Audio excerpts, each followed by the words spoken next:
The role of community-based organizations in the development of people across the world is very vital. Commonly known as CBOs, they play a vibrant role in advocating for the rights and interests of their community members and especially marginalized or disadvantaged groups. The CBOs help to raise awareness about various issues affecting their community and in the long run lobby for plans and programs that address those issues. Most importantly, the CBOs may also engage in legal advocacy to protect the rights of community members. The main task of CBOs, therefore, is to provide a platform for the community to come together and discuss development issues, to analyze the causes of problems and possible solutions, and to communicate with decision makers to share planned action and obtain their endorsement. It is in that light that we, Silver Digital Media, visited Intervillage Initiative CBO based in Endebe sub-county of Trans Nzoia County and filed the following story. Our documentary journey day 1 took us from Nairobi to Kitale town, where we met Joseph Wafula, the director of Intervillage Initiative, who welcomed us to Trans Nzoia County, where we will later spend some days carrying out our story. After some welcome moments in Kitale, we later proceeded to Endebe sub-county headquarters, which is approximately 20 kilometers from Kitale town and facing a distance Mount Elgon to the southeast. My name is Joseph Wafula Makoha. I'm a social development officer working at Endebe sub-county social development office. And I've been working here from 2016. Some of the things that we do at this office is we handle the Inua Jamii cash transfer program, where there's payment for older persons and payment for those people living with disabilities. We also handle community groups. We do registration of the groups. We monitor their growth. We also handle their conflicts, and we do linkages. We link them to microfinance institutions. Away from this office, I'm also involved in community development activities, and I run Intervillage Initiative community-based organization. It is a CBO that was registered in 2019. My work as a social development officer involves going out to the community, visiting those villages, and seeing people how they live down there and whatever the things they're doing down there. So it was during one of these visits that an idea came that these people need support in terms of sharing information and mobilization, something that maybe it could not be fully done as a social development officer at the office. So we came up together with a few of my friends who come from different professions, and we thought of starting a community-based organization that touches on the people in the villages. That is why the name is Intervillage Initiative CBO. So our target population is the vulnerable, that is people living with disabilities. We also handle the elderly cases and young people. Intervillage Initiative CBO is based in Endebe sub-county, but it also serves other sub-counties within Trans Nzoia County. Additionally, Mr. Wafula, a dedicated and passionate social worker, went out of his way to do a course and learn sign language, which he saw as a necessary aid to his day-to-day services to the people. Like there's a school in Saboti sub-county, Michael Omalo Special School in Virunda, where we support children to remain in school. There are instances when we've gone out to look for these children who have left school. So we want to find out why have they left school, why are they not in school and stuff like that. So we help the parents in making sure that these children are at school, and we also organize for a Parents' Day in Virunda Special School, where we sensitize parents and the community members on the importance of having special children in schools.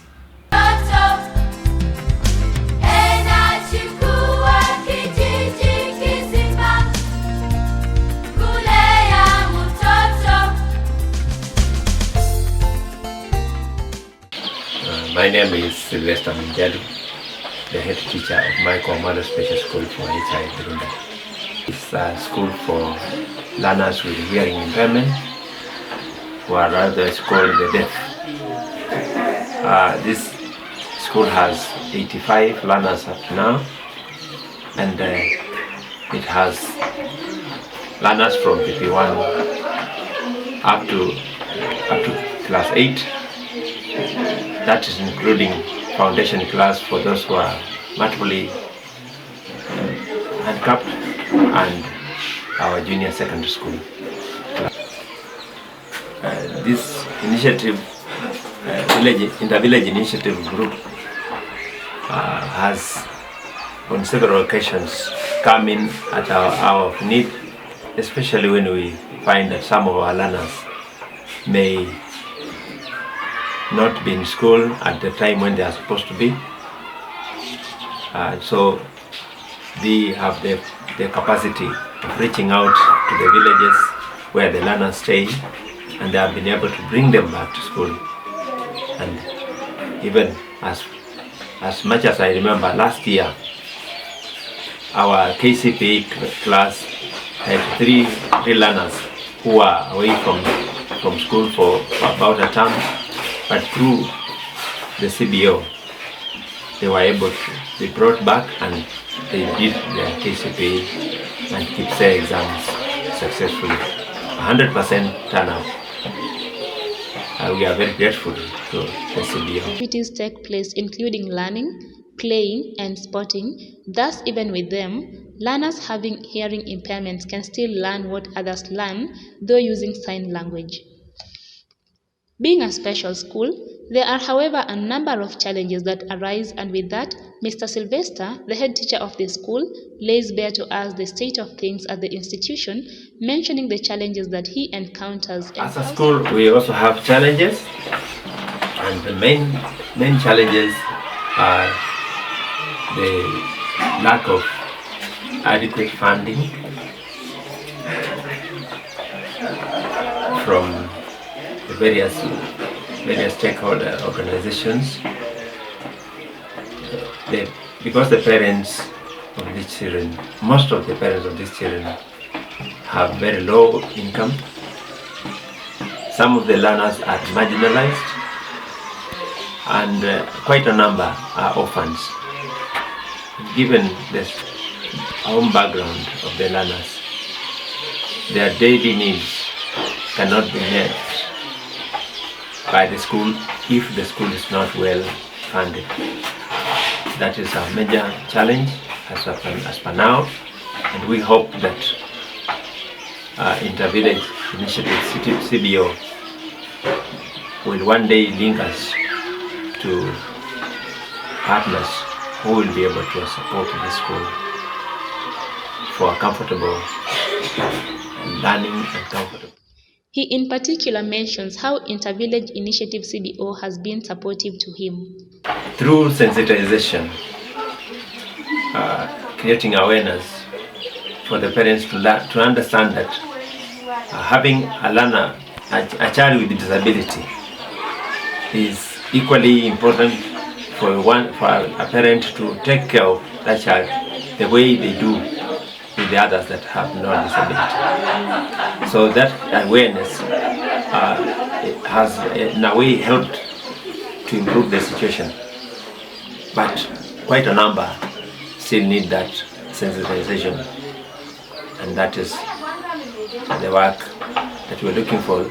Somebody, maybe through the CBO, who can be fully attached to us to reach out to the parents and guardians of these children. Thank you for the welcome, and we assure you of our support. And everything we've done, we are ready to continue and to do more. So we pray that these children are assisted in the way they're supposed to be assisted. And they're glad to assist whenever we have a chance to. It's my pleasure. Yeah, God bless you as you continue thinking about our children and our school. Thank you, sir. Yes. Thank you. So we say welcome again, and remember you are remain with us. Thank you. we drive back through Kitale town to Endebess and eventually uphill to Mubere location, Chaisitia village. At Chaisitia, we meet the members of Mubere caregiver group waiting for us as they prepare for a major anniversary event in less than a week ahead. We are now at Chaisitia. As I mentioned earlier, Chaisitia is one of the places where we have a caregivers group that we started with from the scratch. So we want to visit them and find out how they are faring on. Thank you.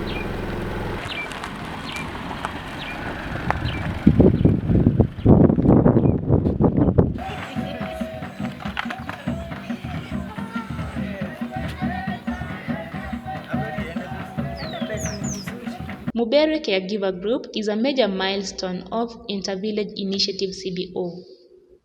The Caregiver Group was formed on the 13th of June in 2019, and to date its membership stands at 40, with total beneficiaries base going beyond 100 families across Endebess sub-county. Kwa majina, ninaitwa Nzeta Wawera, nikiwa secretary wa kikundi cha Mubere Disability Caregivers Self-Help Group. Hii kikundi ni kikundi ambacho tulianzisha humu mashinani ili pia walemavu ambao wako katika mashinani wakaweza kutambulika pia katika serikali. Tuliweza kuanzisha hii kikundi mwaka wa 2019 tarehe 13 mwezi wa 6. Tulianzisha tukiwa members wengi, lakini ni kwa sababu watu huwa wanadharau watu ambao wako na changamoto za kimaumbile. Wao husema ya kwamba hawana manufaa katika jamii, na wakati wengi walijiunga, walitarajia tunajiunga kwa chama tukaweza kupata ufadhili kwa serikali ya haraka haraka. Na kwa sababu mwanadamu ni yule yule, huwa anakata tamaa, na haswa kwa sababu ya shughuli ambazo tunazifanya za walemavu, wengi waliweza kujiondoa.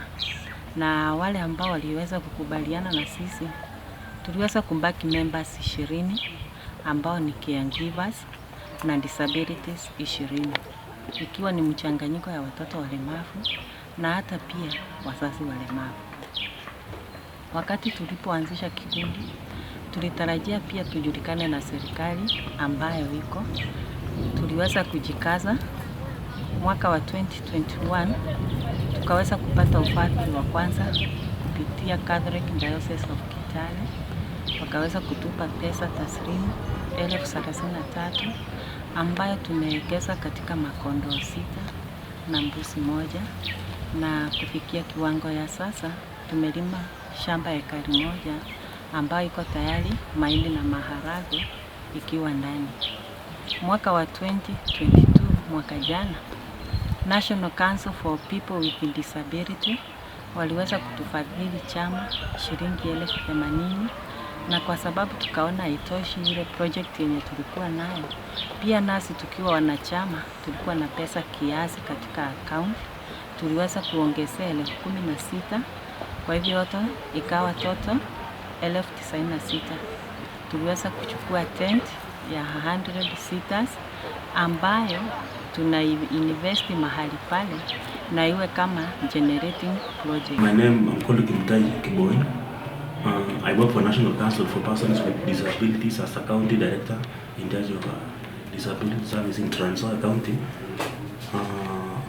Our mandate is like our core mandate is a society that is barrier free to persons living with disabilities. We do habilitation, rehabilitation, registration. We register persons living with disabilities, and disabilities are wide spectrum. Where we have those with physical disabilities, we have the albinism, visually impaired, the deaf, Down syndrome, autism. There are so many. It actually began under an act of parliament in the year 2003, the Disability Act. Among our mandate then is we pay school fees to those who are in high school, colleges. We issue assistive devices like white cane, crutches, hearing aid. We keep also we do advocacy and awareness creation on causes and measures of disability and how to prevent it. National Council for Persons with Disabilities are tax bright in championing for those who are less privileged members of the society. So under economic empowerment, we give groups grants tune of 100,000 to assist themselves at the cost of living, where this is a grant of 100,000 we give to groups, one in every constituency or sub-county. Mubere Caregivers Group is an example of those who benefited in the previous financial years to a tune of 100,000. The group did well by purchasing tents.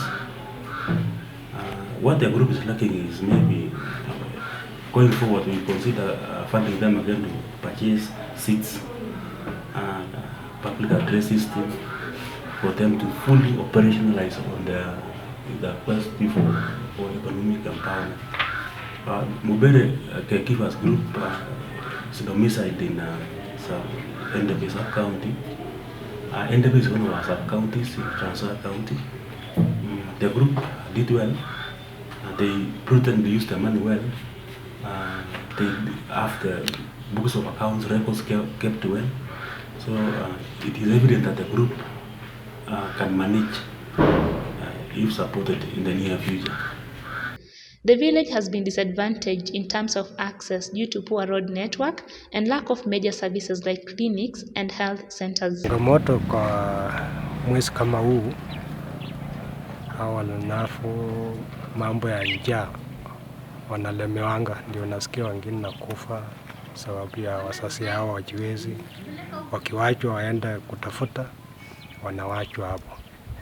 Ya pili,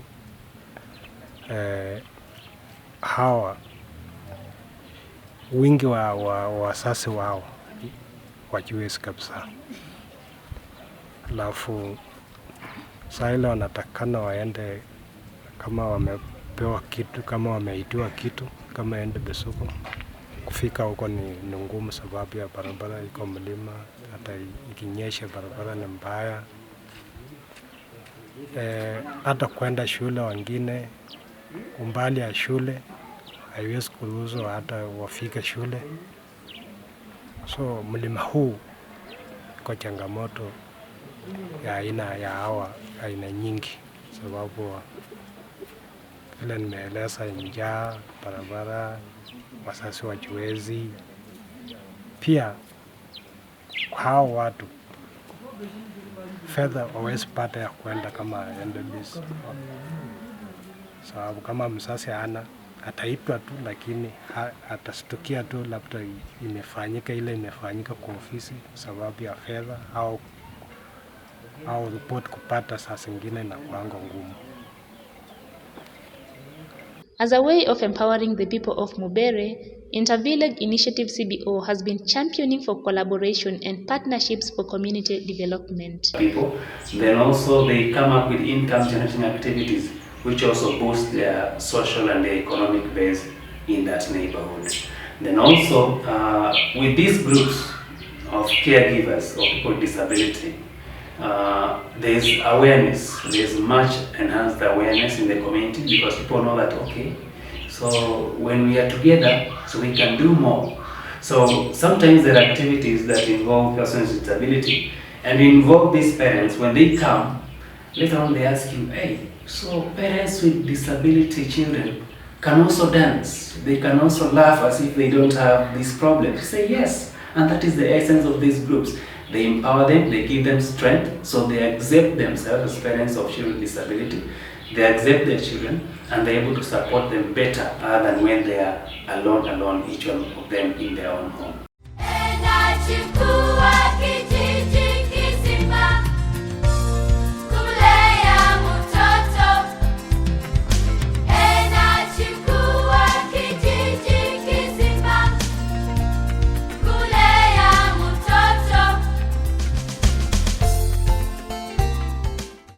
To achieve its vision statement, that is, towards holistic and functional rural villages via mobilization of members into groups to enhance support systems, offer relevant linkages, information, and skills sharing aimed at self-sustaining communities. The CBO has been carrying out the following activities. 1. Sensitization and awareness creation on empowerment of the community. 2. Capacity building trainings to groups and individuals. 3. Offering linkages and referral. 4. Resource mobilization and management. 5. Supporting school retention for learners with challenges. And lastly, number 6, enhancing partnerships and collaboration aimed at community development. Sarah Ekirapa is a caregiver mother from Chaisitia village and is a member of Mubere Caregiver Group. Kwa majina yangu naitwa Sarah. Mimi ni msimamizi wa mlemavu ambaye anaitwa Jael Ashaba. Mlemavu wangu ni mama yangu. Sasa mama yangu yeye alipoozwa, alizaliwa akiwa amekufa upande mmoja kutoka juu mpaka chini. Sasa mama yangu hawezi kulima. Mama yangu hawezi kwenda safari ndefu kwa miguu. Lakini ni mkali ajabu. Ni mkali sana. Mwanzo kabisa tulikuwa tukilea hao watu, tukiwachukulia kwamba ni watu ambao hawajiwezi. Lakini tulipofunzwa namna ya kukaa na wale walemavu, tumeona umuhimu na hata walemavu wale wameweza kufurahia. Tumeendelea kwenda kwa groups mbalimbali, tumekuwa tukialikwa, tukienda na walemavu wetu. Wamekuja wakiona ya kwamba kuna wale ambao tulikuwa tumewaacha ya kwamba hawezi kusoma. Tangu tumeenenda kwa hizi groups, kuna wale ambao wameona ya kwamba wao pia ni watu wa maana. Tumeendelea kuelimishwa, kukaa nao, tumeendelea kuwalea, pia tumeendelea kuelimishwa kuhusu jinsi wao pia ni watu wa maana. Maana tumekuwa tukigive up ya kwamba hao watu ni watu ambao anaweza hata kufa wakati wote. Lakini kumbe ni mtu ambaye Mungu amemweka uzima baada anaishi. Kulea walemavu ni kazi ngumu sana. Maana walemavu wako mbalimbali. Kuna mlemavu yule ambaye anasumbua. Kuna mlemavu yule ambaye anakaa tu. Ukipiga chakula ukimpatia anakula na anakaa tu. Kuna mlemavu yule ambaye kazi yako hata saa zingine umfungi. Saa zingine akianguka kwa barabara atapotea. Atakupea kazi ngumu shughulika kumtafuta. Hiyo ndio changamoto ambayo tunapitia. Alafu kuna mwingine akuli mwenyewe, ni lazima umlishe.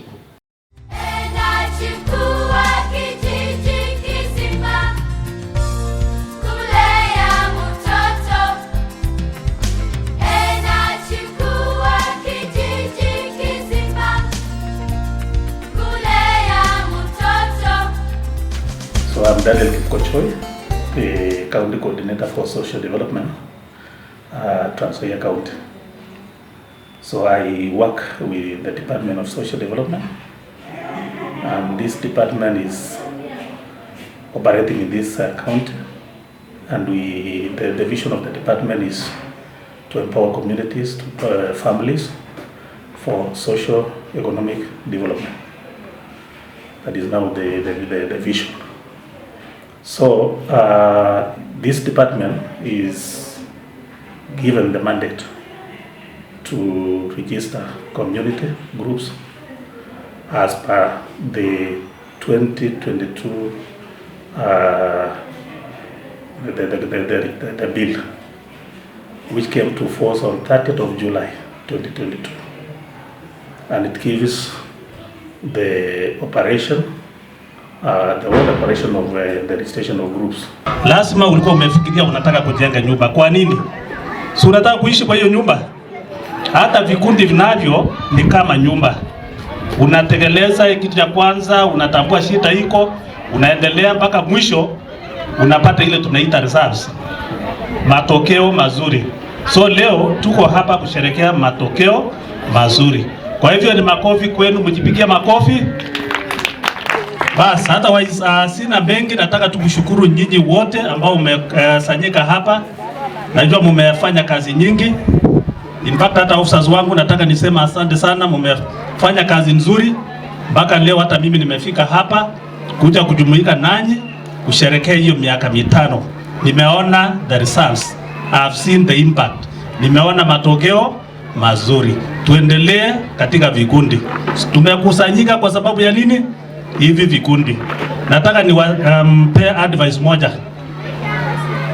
Kama mko katika kikundi, mnajua sababu gani kikundi kina faulu. Kitu cha kwanza ile tunaita leadership. Uongozi bora. Kama kuna uongozi bora, kikundi kitaweza kufanya nini? Kwenda mbele. Nambari ya pili, simunisaidie. Proper recording. Proper records. Uwe na ile stakabadhi za kutosha za kuonyesha kila kitu kinaendelea namna gani. Nambari nyingine, financial management. Usimamizi mzuri wa nini? Fedha. Sasa kama hakuna usimamizi mzuri, basi kikundi kitaanza kufanya nini? Kusambaratika. Jambo lingine, transparency. Jambo lingine, integrity. The CBO also comprises the membership of social workers and other relevant professions, making it a multi-professional organization. My name is Frederick Waswa Haemba. I'm a member of Intervillage Initiative CBO, and I'm also in ICT team in that CBO. My main work in the CBO is to make sure that all the data that is captured is kept for the purposes of future use in the CBO. We make sure that all the events of the CBO are captured, recorded, and kept for future references and future use of the CBO.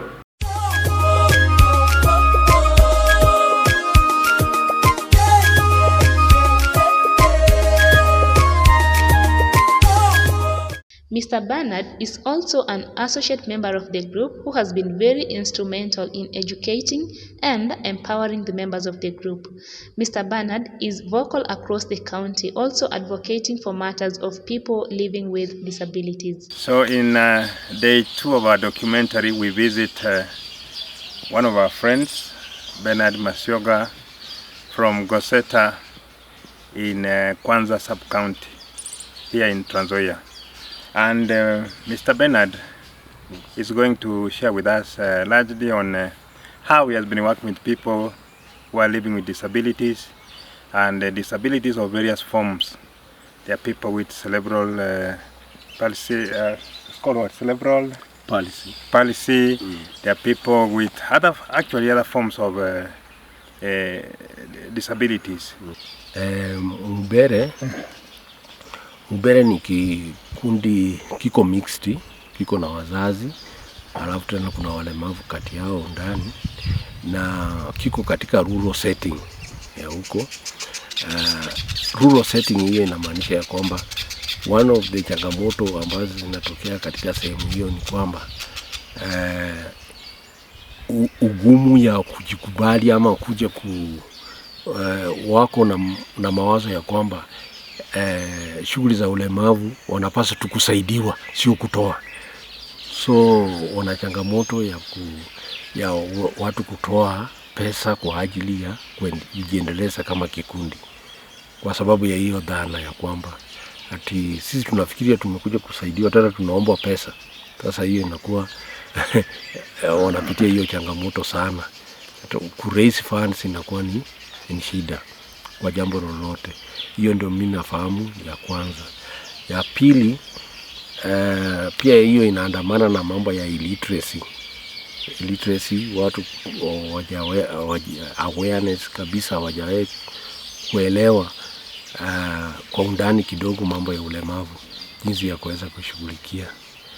Na ya tatu, pia changamoto ambayo wanapitia ni kwamba hizo sehemu pia kutokea hapo kupata hizi services kama assistive devices ni changamoto. Ni wako kwa umbali, kuna watu wengine hawajapata hizo vitu. Alafu tena mambo ya cash transfer pia wengi wao hawako katika hiyo program. So kuna mahitaji maalum ambayo most of the unajua hizo ndio vitu pia zina motivate watu kukaa katika kikundi. Wakiona services, wakiona at least kuna mwenzao hapa kila mwaka kuna services wanapata. Lakini ikikaa muda mrefu watu wanachoka. Hiyo sana ndio mimi naelewa juu ya Mumbere kama kikundi, na sio Mumbere tu peke yake. Hizo changamoto there are across katika vikundi zote hizo. Na ni vizuri sana wamekubali kulelewa. Tumewaingisha katika mambo ya auditing, naona wanafanya, na yeye inatia motisha, watu wanakuwa na confidence juu ya pesa zao vile zinatumika.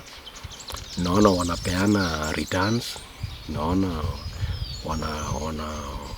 wako na auditors report, unapeleka vitu zao zinakuwa audited. Wamefuata tu mtindo ya hizi vikundi zingine, na naona wanaendelea, ndio naona daraibo nao kuadhimisha miaka 5.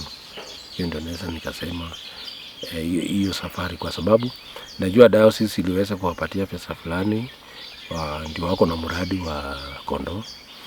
Pia National Council iliweza kuwapatia pesa, wako na mradi wa tent ambayo waliweza kununua tent.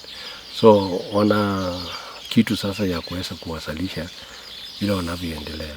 Na kutokana na hizi miradi wamenieleza ya kwamba hata namba ya membership imeongezeka kuliko vile walikuwa around 15. Sasa hii wako they are heading to 30. Okay.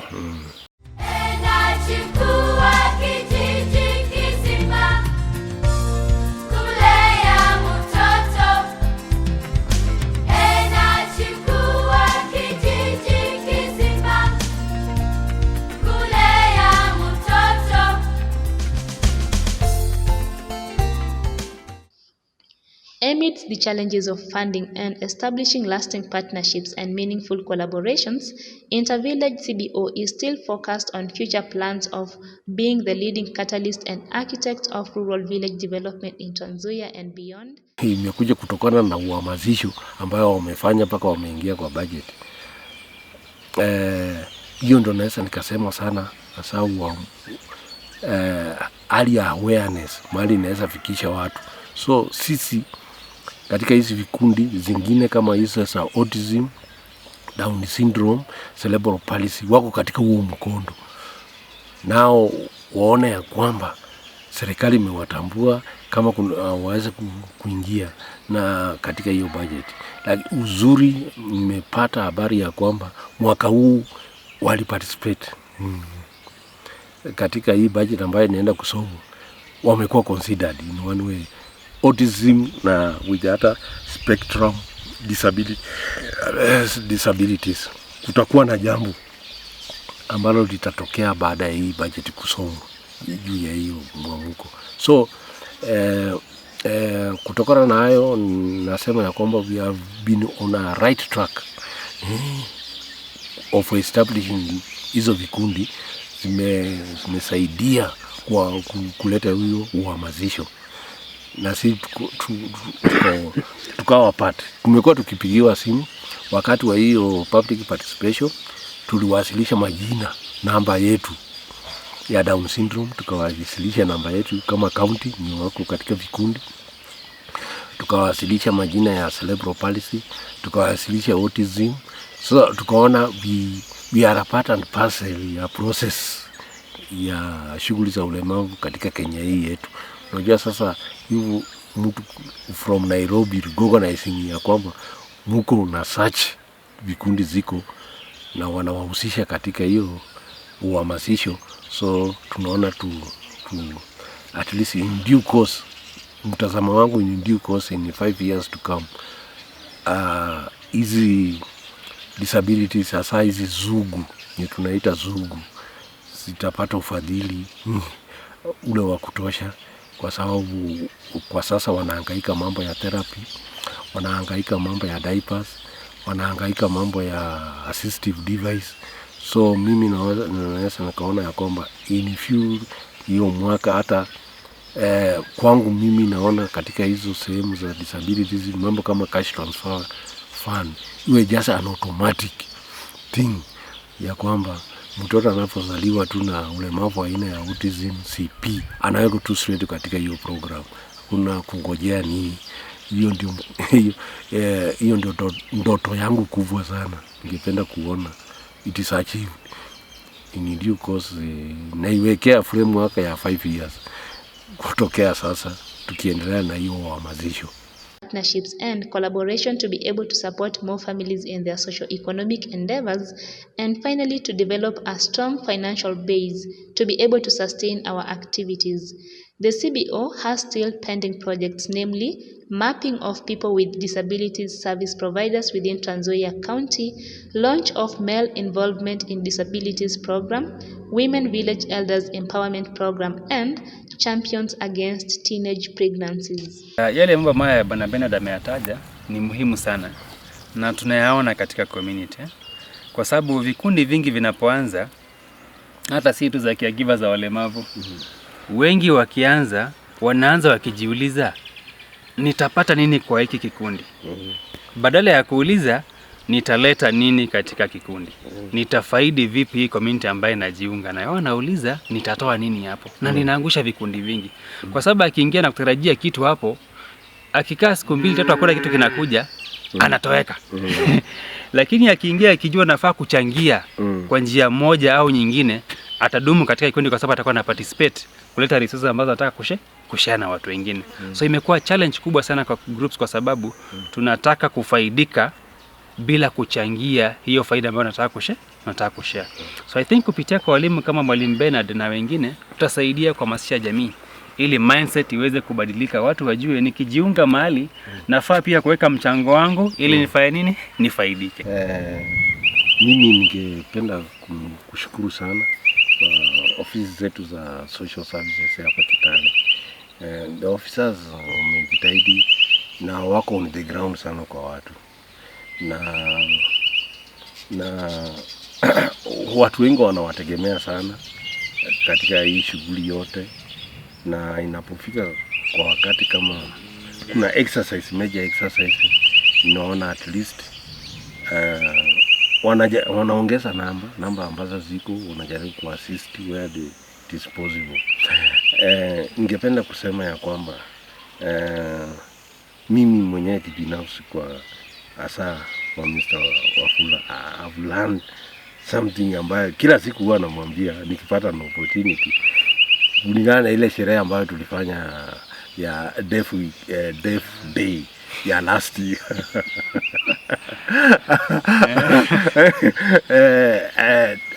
Aliweza kutuguide katika kuadhimisha hiyo siku kwa njia ina very simplistic way, kwa maarifa yake mengi, mpaka nikasema ya kwamba the degree you are having or masters you are having, you have displayed it at right place at right time and it has worked. Sijaona degree ya mtu ikiwaka in a very simple way, at least hiyo ndio kitu unaona sana, na naomba sana kama watu wanaweza kuwa na mawazo na mafikira kama hiyo, wasitangulize mambo ya pesa kila kitu. Utaona hata so many activities ambazo zinatakana kufanyika, utapata ya kwamba ofisa anakuambia tu hakuna pesa, na ananyamaza tu hivyo inaisha tu hivyo. Hata to think about it, even around, to think just to think around possibilities, ataki hiyo nafasi ya kufikiria hivyo. Ataki ana hiyo nafasi ya kufikiria, just to think around. Je, tu kama hatuna pesa, hii jambo tukifanya hivi na hivi na hivi itawezekana? Ana hiyo na hiyo nafasi. My names are Celine Adhiambo Momo. I'm a partner with Intervillage Initiative. Intervillage Initiative is working at the community level with the self-help groups and other groups at the community level to ensure that they empower individuals and groups to be able to take care of both children and adults, especially those who are disabled. Intervillage initiative have several plans for the future, like involving the men, that they are able to assist the women to take care of these children. And also they have the future plan of ensuring that the teenage pregnancy is reduced at the community level, whereby they will be encouraging parents and caregivers to ensure that they take the children to school and ensure that the children complete school so that they are able to have brighter future. Intervillage initiative also is working towards economic empowerment of individuals and groups at the community level, so that they are able to ensure that the community is a safe place both for the disabled and the adults. If you see a disabled person, do not laugh. It may happen to you because there is no application form to be disabled. If there were, I do not imagine myself feeling one. Thank you.